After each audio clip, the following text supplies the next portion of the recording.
I've been using two different layers and viewing them together, but without really explaining how I've been doing it. So I'd like to explain how I have been viewing two different layers together at the same time. The concept is called Unified View. View on the menu bar, there it is there, Unified View, and we have options. I've got this one here turned off, Display Screen Objects. These are the 2D only objects. Now these objects down here, these are lines that I've drawn earlier, they're actually layer plane objects. They will not be turned off, or they are not controlled by this option. Only pure screen plane objects. I can restore the original views if I want. I don't tend to do that. I don't like the show page boundary. That tends to, for me, that's this grey area here. That'll turn off when I go to Unified View. I sometimes find it a bit of a pain or a bit annoying if I am doing a flyover and I've got the page boundary. So those are my options for Unified View. Let's turn my layer options to show others. So now I can see I've got a site model here, and I've got my conceptual model here. They don't line up. As soon as I click this, the Unified View button, they will line up, and when I spin the view, they will stick together. You'll also notice that the building sits on the site because they have the same three-dimensional heights. You might remember I've used commands like send to surface, which will lift objects from the layer plane to sit on the site model, so they're the correct three-dimensional height.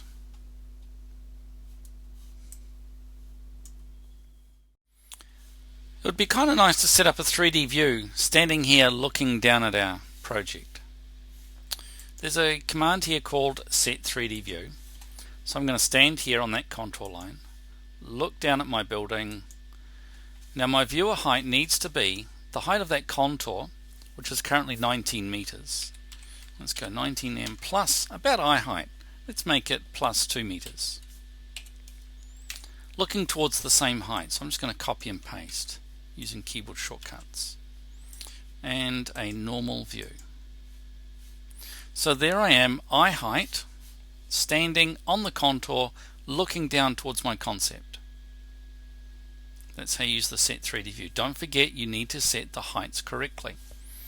If I set the height at normal eye height 1500 or 5 feet, but didn't allow to add on the contours, I'd be way down on the ground down here, and my model would be way up in the air. So don't forget to add that. Now if you want to come back to this view several times, why not save the view? We'll call it view 1. Now wherever I am, I can come back to view 1 by choosing my view 1. If we render it quickly, there's my conceptual model on the site. The set 3D view is pretty cool, but the easiest one is this one here, the Renderworks camera tool. So from about the same position, we can look down here. When we do this, we have the camera height. So I had 19 meters plus 2 meters, and copy that and paste it in here. 21 meters. So we can have our perspective, we can have a render mode set, an aspect ratio. I'm going to choose widescreen TV. Let's just click OK. So we've now got our camera. Now the great thing about this one is we've got this fine-tune the camera view. Because what we can do is we can say, oh, that's too low, let's lift up the camera height. Let's pan the camera. Let's move the camera left and right. Get the view just right. Let's move the camera further away, and then we can maybe play with the height. We can play with the focal length, make it wide angle, more narrow, play with the perspective. Oh, I don't want to do with that. Let's just go OK. So that is a camera object which you can come back to any time. To activate it, you just double click on it and it shows you that view again. The great thing, of course, is that you can put more than one camera in just by duplicating the copy and moving that end, which is what the camera's looking at, I've now got two cameras. I can move from one view to the other. You do need Renderworks for the Renderworks camera, but of course we're doing rendering and shadows. You need Renderworks for that too. I've been using this tool quite a lot during the manual. It's called the Flyover tool, but I haven't really explained how you use it. Now I'm using it in this first mode here, the interactive origin mode, because for me it's the most useful way. To set the origin, you move near the corner of an object. I find the corners easiest. You click and hold the mouse button down, don't move the mouse, and then release the mouse. That sets the origin. Now to move the view, click and hold the mouse button down and turn or move the mouse. So you can move the mouse left or right or up and down. The trick with this tool is don't move too far. Just move your mouse a little bit at a time to move the view a little bit at a time. Try not to move your mouse way and around and try and get the view all at once. It's easier just to move your view a little at a time and let Vectorworks re-render the scene each time. This tool is called the walkthrough tool, and it's quite useful for walking through a model. Let's just go back to our saved view from a while ago, this one here. Now the way you use the walkthrough tool is you click and hold the mouse button down in the middle of the view, lift your mouse up a little bit and you walk towards the view. Release the mouse and it re-renders. Now in this particular view it's quite hard because of these fast boxes. It's very difficult to see exactly where you're going. If you set your rendering to OpenGL and then try the walkthrough tool, now you can actually walk through your view. You can actually walk right through the model, walk all the way back. Now notice I just moved the mouse below the center point of the view and you walk backwards. If you move your mouse to the left, you'll start moving to the left. So let's just walk up the hill a little bit. And now I'm going to turn to the right and I should be able to see my conceptual model. Now if your eye height's wrong, you can lift your eye up, or look down I should say. So this is moving, the viewer looks up, the viewer looks down. This lifts your eye height up or down if you click on the right button. And now let's walk backwards. So now we're at a much higher level. So moving back and moving forward. The further you move from the center, the faster you move. So just be careful about that. Now in OpenGL it works quite well, but any of the other rendering modes you'll find that Vectorworks goes to these kind of quick boxes, and then once you let go of the mouse then it'll re-render the view.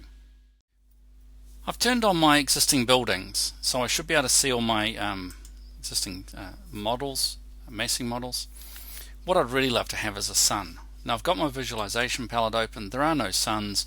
What I need is a sunlight. Now if you haven't edited your workspace too much, you might find it under View on the menu bar. View, Lighting, Set Sun Position. However, I've moved it down here.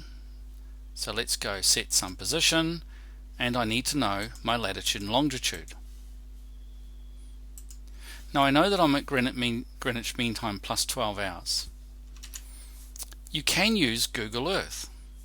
If I just hover my mouse over this site here, down the bottom it tells me my latitude and longitude, 39 degrees 30 seconds south, so 39.5 south, and I'm 176, well nearly 177, so that's 177 east. Let's make this December the 22nd, which I think is summer solstice where I live. I'm going to make it 9 AM. My page north, 0 is straight up the page, so I can leave that on 0 degrees. Click OK. I now have a sun for 9 o'clock. Let's just select that sun again. So there's my light. It's set for 9 o'clock December. I'm going to change the name of this using my object info palette on the data pane. I'm going to call it December 9 AM. Let's click away from everything. I don't want anything selected, because if I leave that light selected and I create another light, another sun, then it will not create a new one, it will edit the old one. So lighting, set some position, this time I want it to be 12 p.m.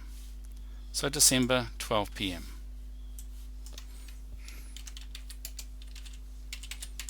And you notice as I name the lights here in the object info palette, it puts the names in here.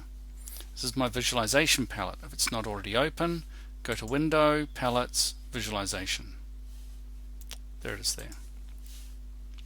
So now another light. There's something selected, so I will need to click away. So nothing selected. Set some position. This time 3 p.m. Let's name it December 3 p.m. Now what I'm going to do is I'm going to select one of these and I'm going to duplicate it. So right click on it, duplicate, and then right click again and let's edit it. So I'm going to change this and call it June 3 p.m. Now with June 3 p.m. selected, I'll just make sure it's select on document. Let's go up to lighting, set some position, and we'll change the month from December to June. So it's now June 3 p.m. You can duplicate this. Let's select on document and we'll call it June 12 p.m. because you can either do it on the object info palette or by the editing. Now it should still be selected, so I can go up to lighting, set some position and change the time to 12 p.m. 12 p.m.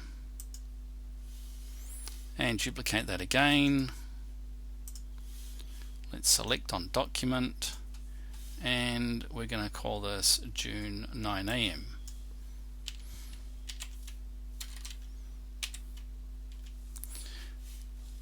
So June 9 a.m. It's still selected. Let's edit its time and that's 9 a.m. Now you should really go through and do summer solstice, winter solstice and equinox. When you've got all your lights in, make sure you check them, and now you can see all my lights on my visualization palette. Now I'm just going to select all of those and I've turned them all off. Now this is for casting shadows and this is for whether they're on or not. So let's turn on December 9 a.m. and let's activate one of our views. Now we do have, I think, a camera view. This one, camera view 1. So double click on camera view 1. There's our view. Let's just make sure we've got all our classes turned on that we need, like massing model, existing walls, existing roof. I don't want to see my proposed because I've got this new modern building in there now. What I'd like to see is what the sun looks like at that time of day. I'm going to use custom Renderworks, and there's the shadows from my adjoining buildings being cast across my site. Now it's not too bad. This area here isn't too bad at all. That's alright for December. What's it like in March in the morning? Well, if this was my breakfast area, it would be a bit dark. If my breakfast area was here, not so bad. What about June 9 a.m.? Pretty dark. This house that's uphill, casting a big shadow right across my whole building, my whole downstairs. So should I bring my breakfast up here, or, you know, I've got lots of choices I can make. So this is the idea anyway, that you can turn on lights, turn off lights, and you can see how your building will look at different times of the day.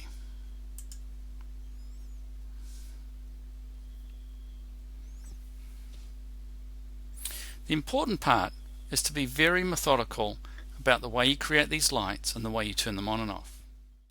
You can use Viewports to create a printable solar study. What I'm going to do is just to draw a rectangle over the area I want to put in my solar study. That's a bit of a pain. It's still on layer plane. I really want this to be on screen plane. So let's set that to screen plane and draw my rectangle over the area for my printable solar study. I just want to move that back here a little bit. There we are. So that rectangle that's currently selected is going to become my crop for my viewport. So let's create a viewport. View on the menu bar, create viewport. And I'm going to call this December 9 AM. Copy that and paste it in there. Now you might have to put December 9 AM view. You could get rid of the space, that would help you. What you can't have is a viewport name December 9 AM and a sun with exactly the same name, exactly the same spelling. Let's just create a new sheet layer. I'm not going to waste any time on this, just give it any old random name. I'm going to use a custom scale, probably around about 350. Whatever I need just to get that on the piece of paper, because what I really need is 3 of these across the page. Now the scale doesn't really matter because it's a perspective, it hasn't really got a scale at all. Let's make it 1 to 500. Is that too small?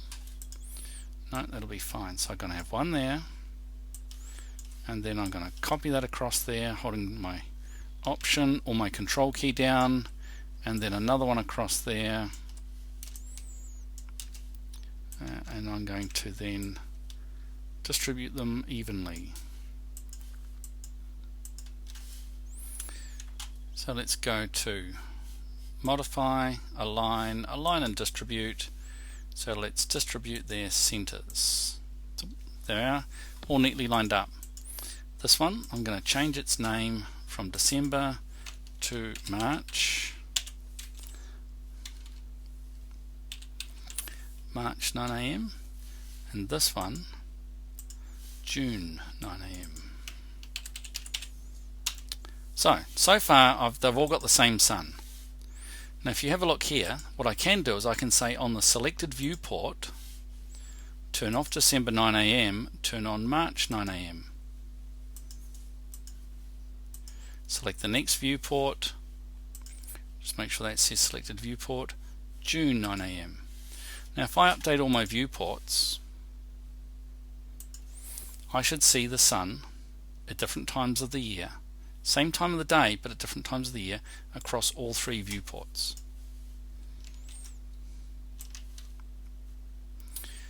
I'm going to copy that to the middle of the page and copy that down again to the bottom of the page. Now all I have to do is go through my viewports. Looks like I forgot to hold my Control or my Option key down then. So I'm going to select that viewport, turn off December. Do that again. Select the viewport, turn on December 12 PM. Select this one should be December 3 PM. This is March, so turn off March 9 AM, March 12 PM, turn off March 9 AM, turn on March 3 PM. This is June, so we need June 12 PM. Now the bottom one, this should be June 3 PM. Let's update all my viewports again.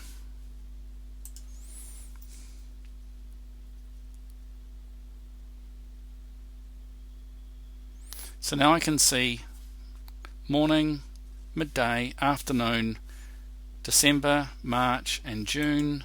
Now I know what the sun is going to be doing in my property. My surrounding buildings, I know how high they are, I know where they're positioned.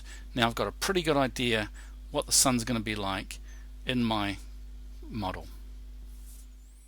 We've created a static model or a static page with the static views, but we can also create a live solar animation from sunrise to sunset on a particular day of the year. Model on the menu bar, create solar animation. Now just before you get started, make sure that all your other lights are turned off. So what's my latitude? If you remember, it was 39 degrees south, it was 177 east, the time zone of GMT plus 12, and the worst day of the year is June 22nd. Show frame counter, minutes per quick time frame is what that really means. Now, if you set it to be 5 minutes per frame, then it's going to be quite a short rendering. So let's set it to 1 frame per minute, 1 daylight minute, so it'll give us 36 long. Let's make it 2, 18 seconds long. When I click on Save Movie, it's going to ask for a location. I'm going to store it on my desktop, and then once it's finished, we'll be able to play the movie. So first of all, Save Movie. So I'm just going to place it on my desktop, save. Wants to know what kind of compression to use. I quite like this one, 15 frames a second. No keyframes, don't limit the data, highest quality you can find, and OK. It's going to render. Now it wants to know where the text will be, the frame counter. So right in the middle, click, and now it's going to start rendering. It's going to take a while because I've got custom Renderworks as my render option, so each frame takes a few minutes or a minute, and there's going to be a lot of frames. So now that our movie's finished, let's go find it. It's on my desktop. In fact, I've already opened it. There it is there. Now when I click to play, we should see the sun rise and fall.